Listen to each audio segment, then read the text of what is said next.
Hello everyone and welcome to the Cherry Heart podcast.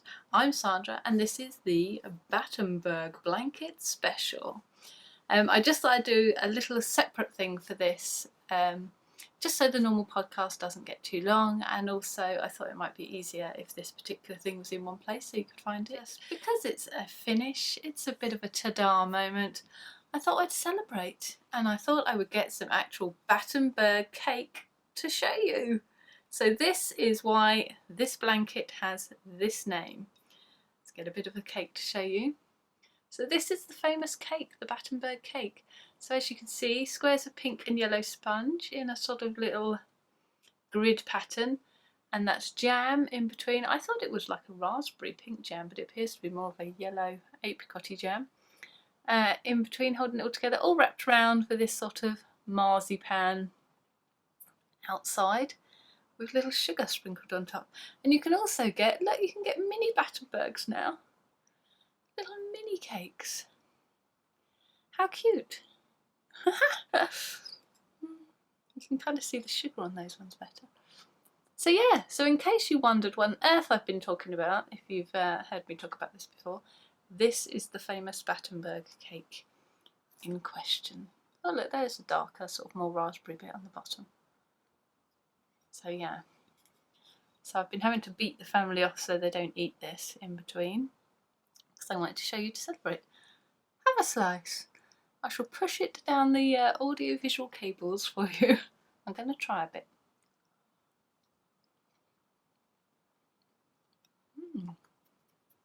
Yep. It's mostly marzipan that you taste, really. Especially on the little ones, I guess. But yeah. That's actually quite nice. So let me show you the actual blanket, the item itself. Here it is. It's quite a beast. It's quite mammoth. This is it folded into 4. So we have a king size bed, so I wanted it to go over that, and I wanted it to drape down the sides a bit. Now, to be honest, I thought I'd got a bit too carried away. But when I put it up there, it's not ridiculously huge on the bed at all, but it is quite ridiculously huge when you're trying to manhandle it. So let me just see if I can show you.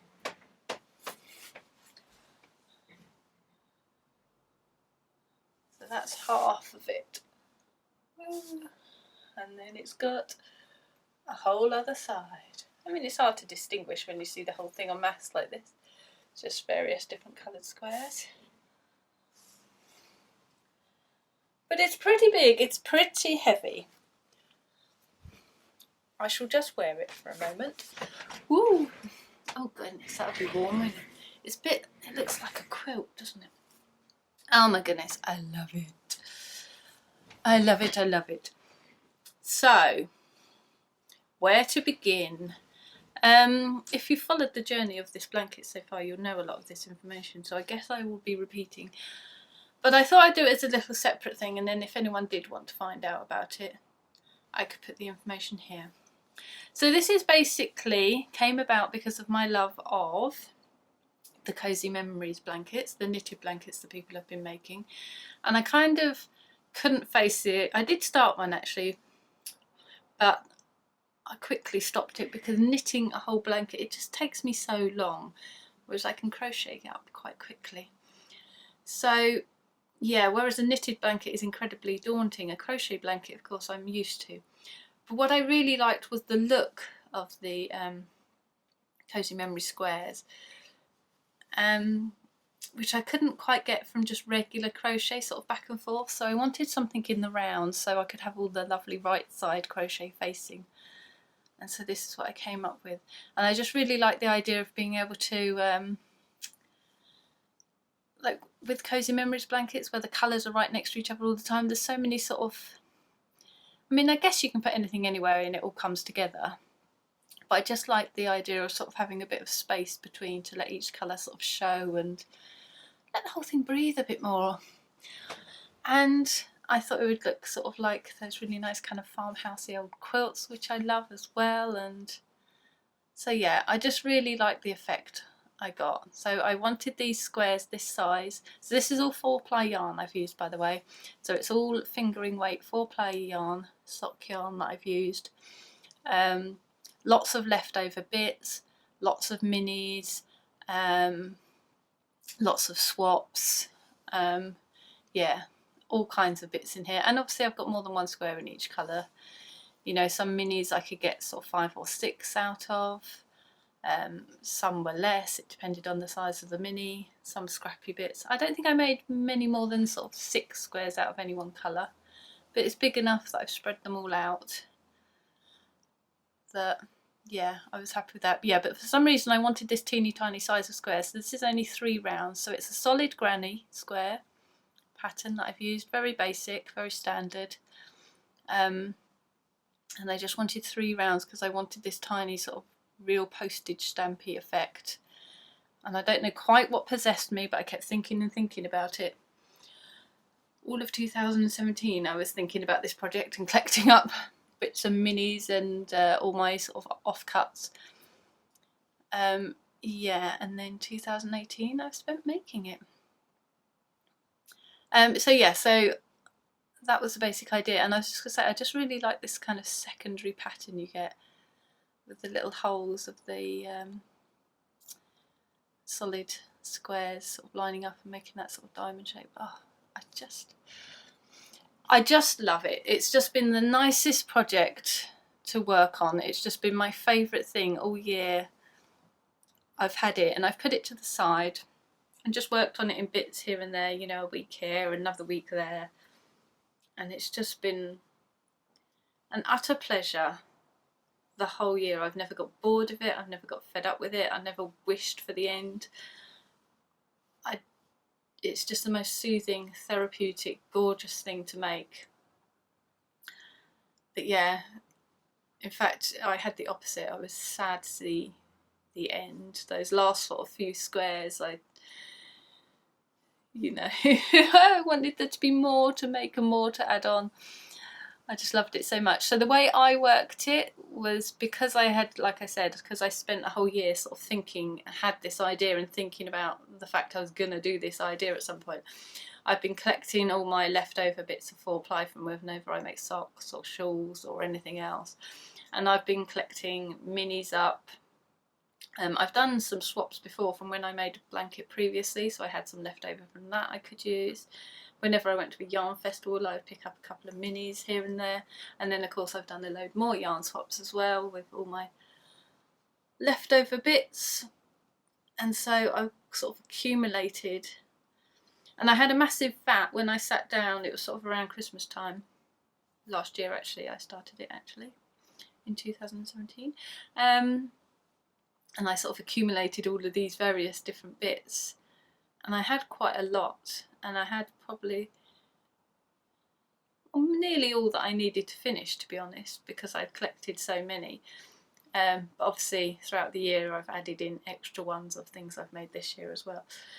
So, but mostly, for the most part, I've made up these squares, the colourful squares first. So I collected all my minis up, I sort of wound them up, would make a few squares. I did it quite a lot during Advent, you know, I would sort of wind up my Advent calendar and then I would make some squares with that mini, and then the next day, you know, I'd have another one to do and I'd make some more squares. So I did it that way a lot as well. So yeah, every sort of so often another sort of 5 or 6 squares would go onto the pile, or I'd perhaps sit for an evening and make them, and you know, maybe get 20 or 30 squares made up and pop those on the pile, and I just collected them up. It really didn't sort of, you know, I expected this project to take me at least 2 years. You know, I thought it would just take forever. So I just made them, put them in the little pot, and just kept making them and making them and making them, and after a while it looked like quite a lot. So then I started to count them, and then I started to think about how, you know, how much, how many of these I was actually going to need. And I did also the white, so obviously the colourful ones then are just all my minis and 4-ply offcuts. The white one is actually a Drops Merino. It's, what's it called? Baby Merino. Yeah, Drops Baby Merino. It's actually sport weight. I don't think I realised that at the time. I thought I thought at the time it said it was 4-ply. I'm sure I did the search for a 4-ply. Anyway, but it's like, it's an off-white. Let me actually tell you what it is. I've got my computer here. Sorry me looking, but I forget. It was a long time ago I got it. Yeah, it was actually off-white is what the colour is called. Yeah, so I brought a whole load of that. They had a sale on and I just got absolutely loads because I knew I would need loads. Yeah, so I sort of stocked up and that's how it was. So I made, so then I started to work out sizing. I made as many colour squares, or half the number of total squares I thought I'd need in the colourful squares. And then I got my white and I just started joining them. So the joining was a bit of a thing. I had a very, like I say, I'd been thinking about it a long time. I had quite a specific image in my head that I wanted. And originally I'd thought, because they're tiny little squares, I'd just be able to join them in the corner and it'd be fine. Well, I tried that and it wasn't fine. It looked a big hot mess. And I tried various I tried a few join as you go, you know, where you crochet through the loop each time, but it's such a faff. I thought I can't do something on this scale working like that. It's never going to happen. So I thought, I'm going to have to sew them. Oh my goodness, I'm going to have to sew all these squares together. And I thought, but I really hate the idea of doing that because then it means I'd have to leave it till virtually the end. And then it would be so much sewing of squares together. I just felt it would be soul destroying. I didn't want it. So in the end, I came up with a whole different method of joining them so that I could crochet them together as I went along. But it's a join as you go method. But it's, I guess it's new that I've devised. I've never seen it anywhere before. I don't know if I've invented it. I feel like I've invented it because I've never seen it before. Maybe it exists, but I've never seen it. I've said that 3 times now. I'm very adamant that I've never seen it, aren't I? Yeah. You know what I mean, though. You think you're being clever, you think you invent something, and then it turns out what do they call it? Unvented it, I think, or something. Basically, you've invented something that's already been invented. But yeah, so it's crochet through the back loop. So I'm crocheting them together, but I did it in a join as you go format. So I've called it modular join as you go because I'd take one white square, I'd crochet it, and then I take the yarn to the back and I crochet these 4 squares. I join those 4 on. Obviously working the other way because you're going through in the back. I've got a tutorial for this. I'll come to this in a sec, just to be clear, just so you know this isn't the only explanation you get. Yes, that would join those 4 on, and then I'd take this square and I'd join that one on and join that one on and then join it to the 2 before. So that's how I worked. Each time I was joining 4 squares, apart from at the edge obviously where I only had to join it on those ones. So that's how I did it. So yeah, so I did do, it's been up for quite a while now, but I'll put links to everything down below, and I'm going to do a blog post about it because I've written the pattern up as well. Yeah, so I've got a video for this join as you go method, this modular join as you go that I've come up with.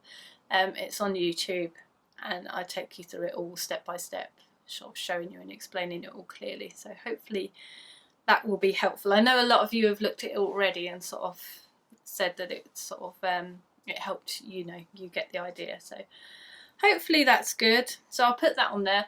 And like I say, I've also linked to, I've got a photo tutorial for how I do my solid granny squares. And I'll also link to that and put that in the pattern. But the reason I mention that is because just from the way I've done the join as you go, you end in a certain place and the tutorial assumes you've done your squares like I've done my squares so that you can then join as I've done mine. So I do my squares in a very, you know, it's not like it's that amazing or unique, but it's the specific way that I do them that then relates to the tutorial. So, you know, you might need that to sort of make sense of it all, because if you just did the granny square how you did it and it's not the same as I did mine, you might find the tutorial doesn't work quite so easily for you. So just so you know.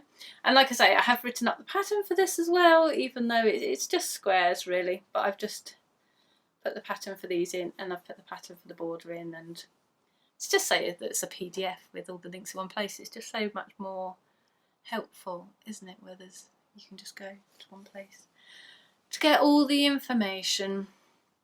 So yeah, so the border, I ummed and ahed over. I imagined a bigger border at first, and I must admit, now I see this all finished, I think I could have made it bigger. I was thinking I didn't want anything too fussy, because obviously there's a lot going on here and I want that to be the main focus. And when I originally started, I imagined quite a sort of lacy border. But then as I went on and got closer to the end, I felt that that wouldn't be right, that it didn't suit. But having had this on my bed for a few days now, I'm beginning to wonder if actually it does need something a little more.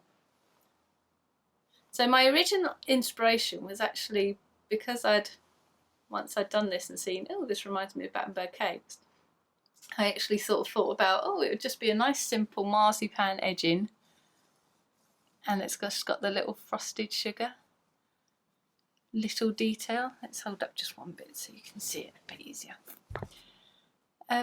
Yeah, that'll be like the detail. So I like this border. I think it looks kind of pretty.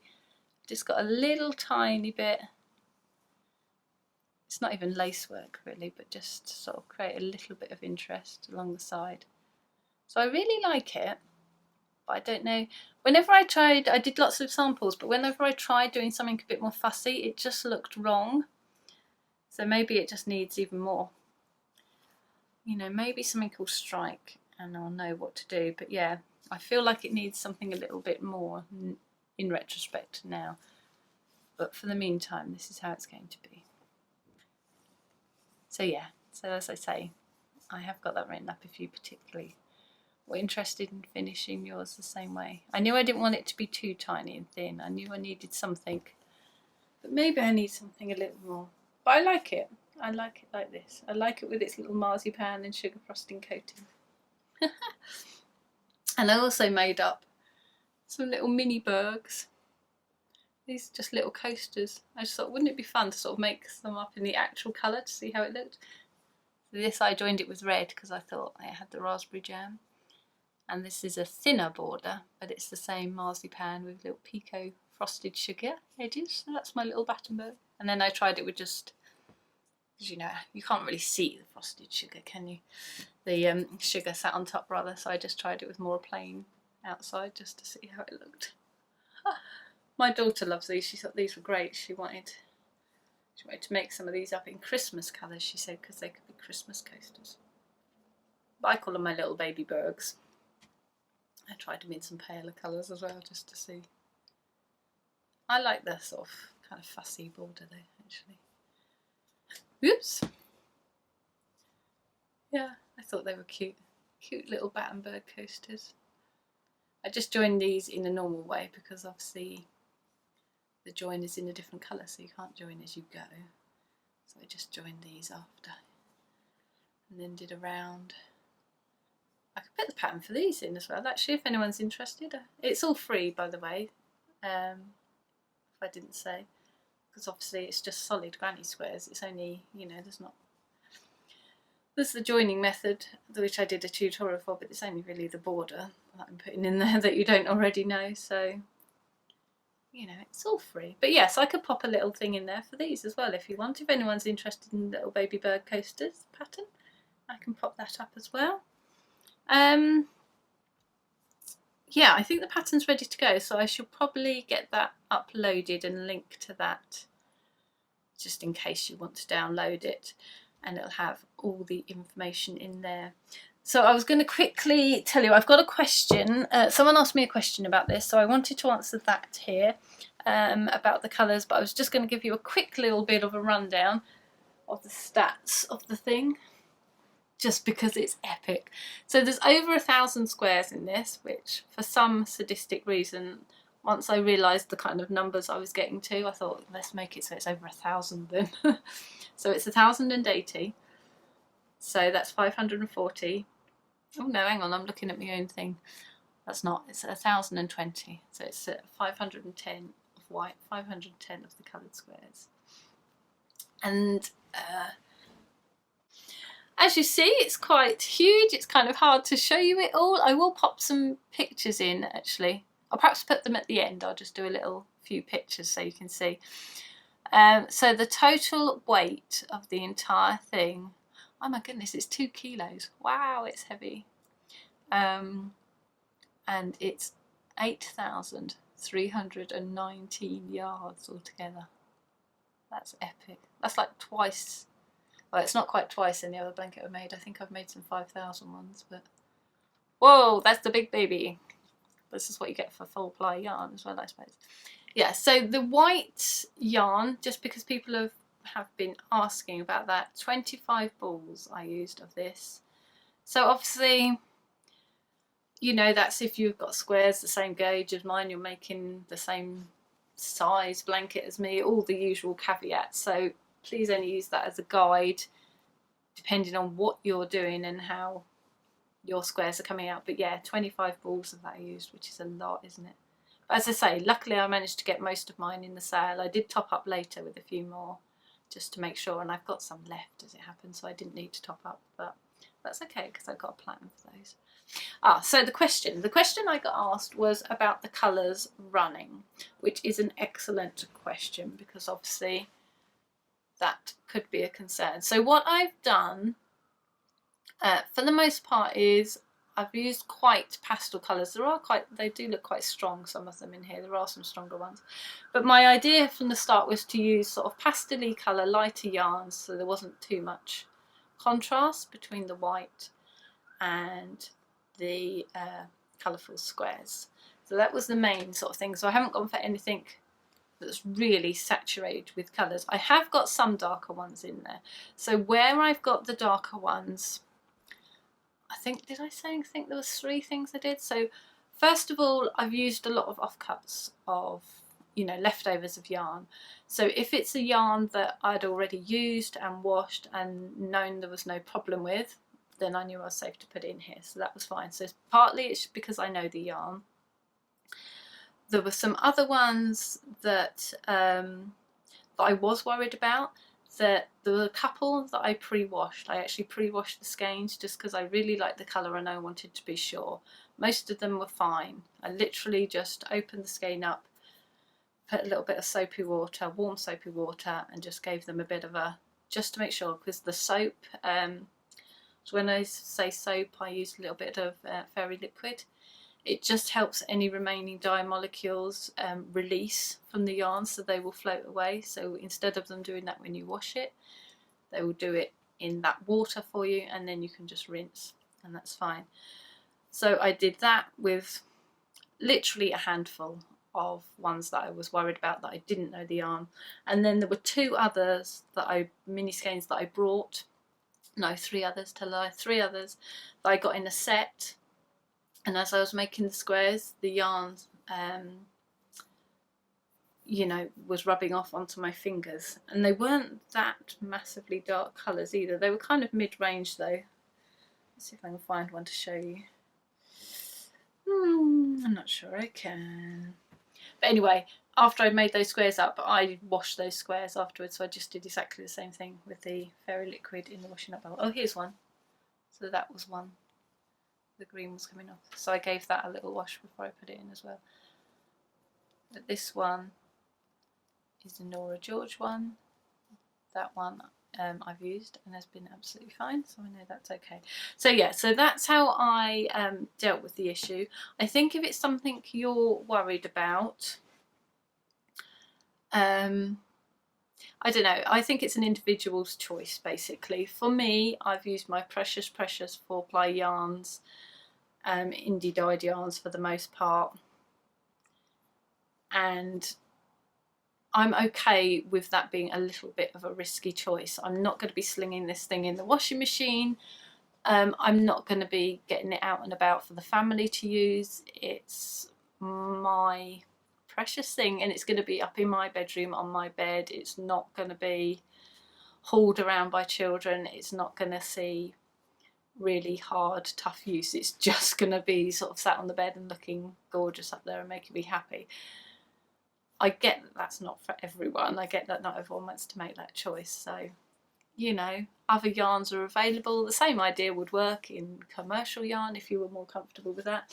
I have seen some people Jules from So Sweet Violet is doing grey as her neutral colour, so you could choose a different neutral colour if you felt that that would be safer, so there wasn't quite so much contrast. So she's used a beautiful light grey, but you could go for a more a sort of a creamy, parchmenty, beigey colour even, or you know, maybe a sort of a lighter neutrally speckled might make you feel more comfortable. Yeah, I guess it's really sort of down to the individual, and there's no reason why you couldn't make this with your offcut of acrylics yarns. If you wanted something that's going to be for the kids, if you want something that you're going to throw in the washing machine, just choose something that's appropriate for your use, then how you want to use the yarn and what you're prepared to put into it. So yeah.